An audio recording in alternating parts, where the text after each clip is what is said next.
bisimilla mon musidɓe fulɓe e nanoɓe pular. bisimilla mon, windande men hande fayata ko e darnde fulɓe leydi Guinée-Bissau e haɓade njiimaandi Portugés naaɓe. e gardingol noon musidɗo moɗon Seco Umaro Sall, escritor e poète, firti ko bindowo kadi jimowo, tawi ko hande 23 lewru jeetaɓuru hitande 2020.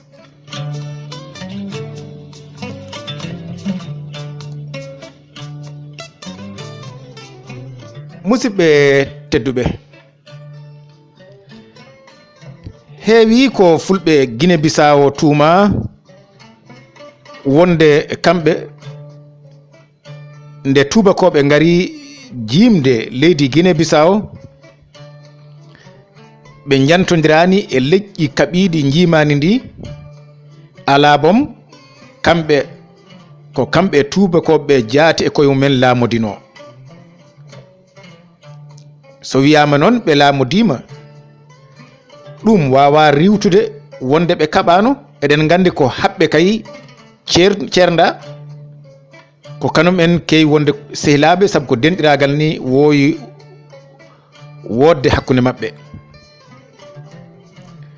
fulɓe Guinée-Bissau ma en gar hen, ma en tello hen joni. gandinen yimɓe tan ɓe mbaɗi kareliji kewɗi e nokku tengtino nokku mo ɓe gadi laamade. hono fulɓe Guinée-Bissau ɓe jaate e koye mumen, ɓe gadi laamade ko foroya. hande noon sa wi pullo Guinée-Bissau tan hakkillaji ɓurta yaade ko gaaɓu, kono ko foroya ko toon hunde nde fuɗi, toon laamu fulɓe fuɗi. en kaalino ɗum, jarani keɗen dutto hen. ko caggal mum nde wonno on saaha tawi foroya to ganduɗa hande kanum fof ɓuuri heccidde e nder leydi Guinée-Bissau, so wona kay hono iliyaji ɗi, kono nden tawi ko toon toon ɓurno yorde, ena wano yorde tan no gaaɓu en mbayi yorde oɗo saaha ni. ko ɗum saabi toon kam foroya en, buuba en, e on saaha moɓe laami foroya, haare mabɓe ari ha yettima ga jeeba en, bafata en ga, kono ma en garto hen. sellinde tan beldal mabɓe hakkude mabɓe e tubakoɓe ɓami ko nde fulɓe jetti gaaɓu, nde ɓe peri ɓe jottima gaaɓu, ɓe tawi ko nokku ɓuuɓɗo kecciɗɗo, ɓe mbi ko ga ɓuuri. ko ɗum addi ga ɓuuri o addi gaaɓu, ko ga ɓuuri moƴƴude e jawɗele meɗen ko ɗo hankanti, nde tawno ɗon ɓe tawi ɗon leƴƴi goɗɗi, leñol ngol ɓe ɓuuri habde e nder leydi ndi, ɓe kaaɓi e leƴƴi kewɗi, kono leñol ngol ɓe ɓuuri habde ko leñol seɓɓe. e on saaha tawi Allah e sago ɓe kufodira e tubakoɓe beele aɓe mbawa dañde doole. ma en garto hen. eɗen naata joni musidɓe tedduɓe e windande nde.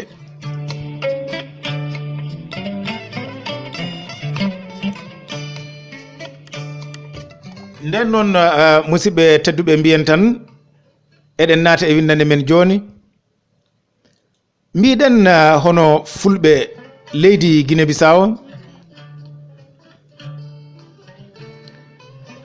ko ɓe leñol paayodingol no feewi e nder leƴƴi taweteɗi e nder Guinée-Bissau, gila e pinal mabɓe ha e jambaragal. ɓe lolliri noon kadi laaɓal e senare. ko ɗum saabi nde tubakoɓe ngari sikki ala jillodiri e mabɓe no feewi, caggal kareli musɗi dokɗi hakkude mabɓe. kono tan hoddiɓe leñol, ɗum woni hoddiɓe leñol meɗen, ɓe pewnitinoma e meɗen gila ko ɓooyi. ɓe ndendini en e tubakoɓe arɓe jimde leƴƴi ɓaleɓe e nder duundi Afrique. ɓe ñoƴƴi baɗe men e pine men. ɓe kokki ɓe kokki en jaari fulɓe ɓe kokki en mbaadiji ɗi en ciforaki ngam tan ñoƴƴirde en to banggal ayibaji e kala noon nokku mo jaaɗa e nder Afrique e nder duundi Afrique ko noon tigi fulɓe ɓe noon ɓe kaɓori fulɓe ɓe nde tawno noon kadi kaalen gonga e nokkuji kewɗi won nokkuji ɗi toñaɗen kono won nokkuji kadi ɗi janɗen e leƴƴi goɗɗi kaɓɓiɗen ɓe woni kaɓɗen e maɓɓe sikki ala noon sa tawi neɗɗo walla a hoddi neɗɗo a adima yande mum a ardi foti noon ko inde l'islam diine garduɗa walla ko inde ko mbawɗa addude foof kañum teskoto ko toñangue e sikki ala so cehilagal no wonno hakkude moɗon ngal jogori ko ɓolde ngal jogori ko iwde ɗum ko bange goɗɗo o noon ko nguutuji tan jiɗɗen wiide tan ñoƴƴugol fulɓe ngol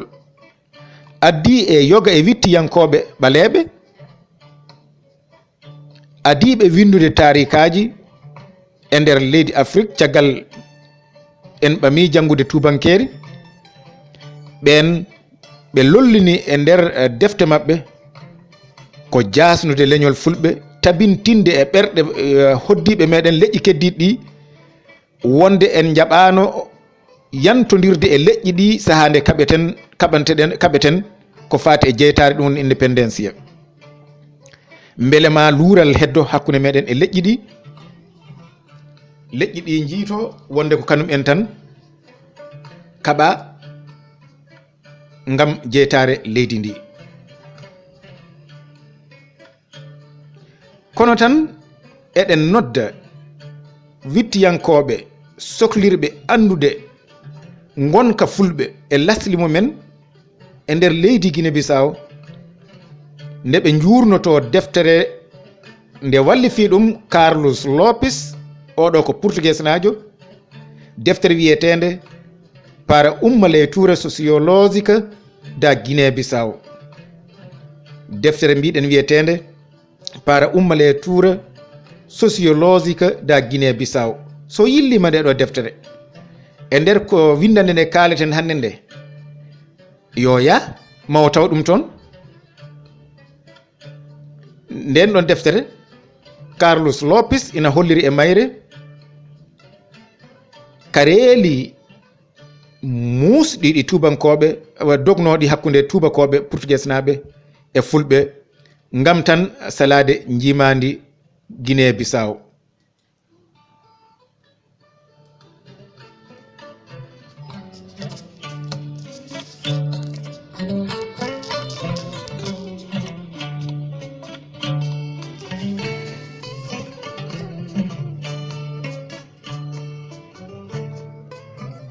ƴeewen tan daawe ɗe o holliri ɗo henne daawe ɗe fulɓe kareeli mumen hakkunde mumen e Portugés naɓe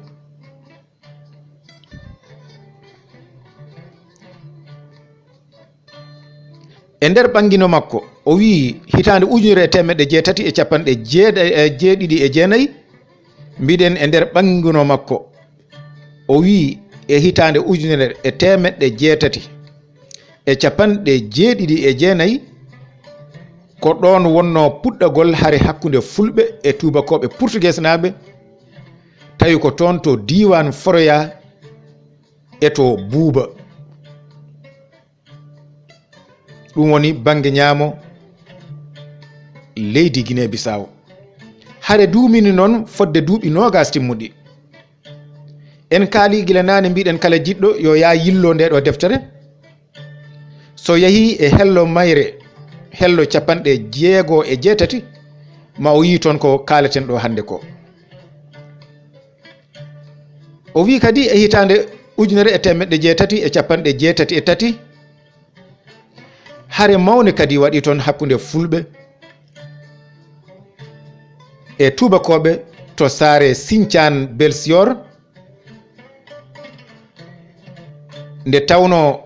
tubakoɓe ngari yidde ñibde toon fulɓe ɓe ngari jani e ngoɗo wuro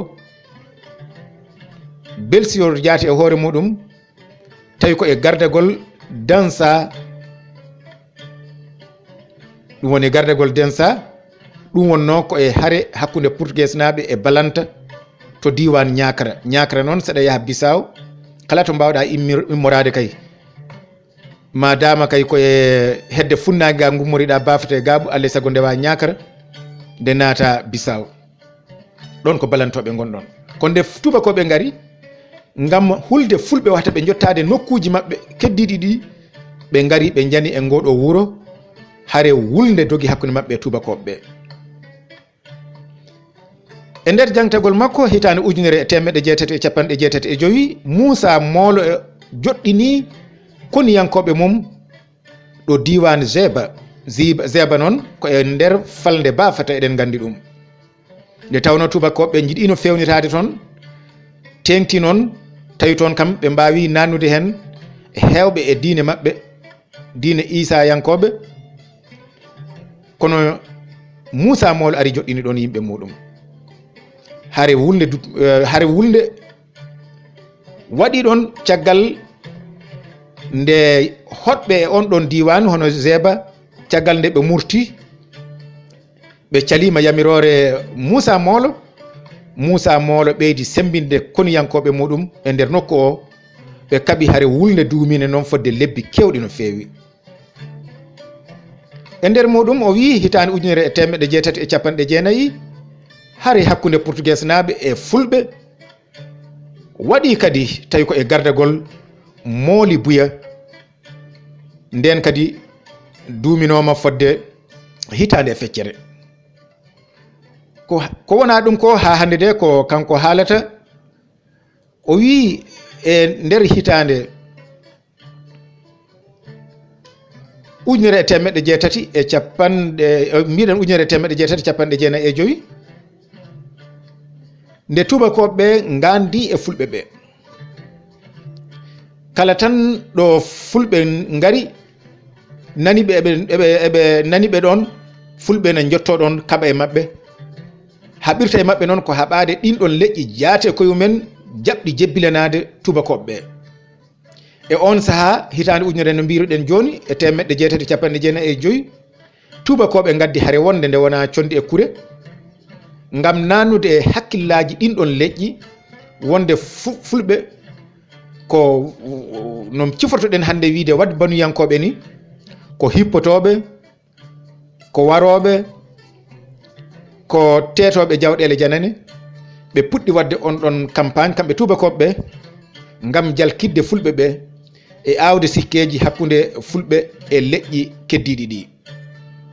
ɗum noon waɗi miɗen ko caggal nde ɓe dogi haɓe tampi ɓe tawi hay hunde tan koɓe mbawi e nder fulɓe ɓe ɗum mbiɗen ko 1995 nde ari noon ha hitande 1997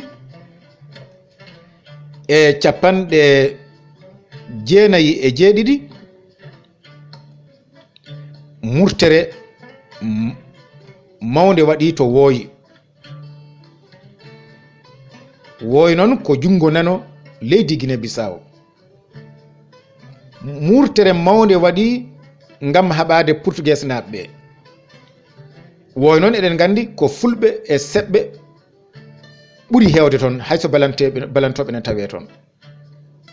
nden haare ko ɗum saabi nde rendini ɗum woni nde hawrini leƴƴi kewɗi tawi noon ko e gardagol yimɓe ɗiɗo goto o ko ceɗɗo goɗɗo o ko pullo hono e gardagol Sonko on ko ceɗɗo e Mamadou Paté on ko pullo har nde wuli no feewi musidɓe tedduɓe ɗum ɗo jiɗɗen tan ko hollidde wonde tubakoɓe ngam teskade ɓe ko fulɓe ko leñol payodingol ɓe mbaɗi e maɓɓe wittoji kewɗi defte kewɗe no feewi tawi koye ɗemgal Portugés taweteɗe kadi e nokkuji ɗi kala eɗen mbawi wiide ko Allah e maɓɓe fulɓe dañiri hono tarikaji mumen celluɗi ceniɗi laaɓɗi ɗi purɗani ko jiida e Carlos Lopes wittiyanke goɗɗo kadi ngana gandaɗo e nder wittiyankoɓe leydi Portugal onne kadi woodi ko haali e laamu fulɓe ɗo leydi gaaɓu jaati e hoore muɗum on wittiyanke noon o wiyete ko terceira mota ko portugais naajo baɗɗo defte kewɗe. O holliti wonde fulɓe mbaɗino darnde fayodinde no feewi e nder leydi Guinée-Bissau gila to foroya ha ɗon ɗo gaaɓu. sen garti noon e ko wiyete laamu gaaɓu ena lolliri kam ko seɓɓe laamino ɗon, kono tan arde e nokku e laamade ɗum wona hunde wotere. eɗen gandi kam gila e waktu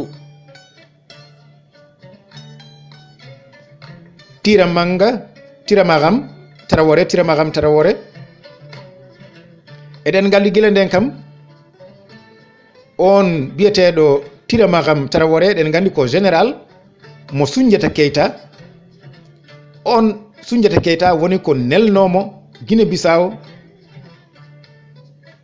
o ari o jooɗi ɗon ɗo gaaɓu. ɗum ɗon hawrno ko e teme dande 13. tawi noon on ɗon waktu kanko général o rewi ndi ko vassalu mbo império Mali no mbiruɗen joni. eɗen kokka tan yeru daɓɓo tan eyyi sen mbi wuro nayyi, joom wuro nayyi ngo, joom nayyi ɗi on jaati e hoore muɗum. nokkuɗo o jogui wuro makko ngo ɗo ko ɗon o jeeyi, ɗo waɗi nayyi ɗiɗo, gallol ngol ko ɗon o waɗi, ɗon o jeeyi. kono e nder ladde to o soroto o aynoyato ha e beelito yarnoyta ndiyam ɗam to, so wiyama ko kanko jeeyi ha toon, punti naati walla jingi naati. ko ɗum saabi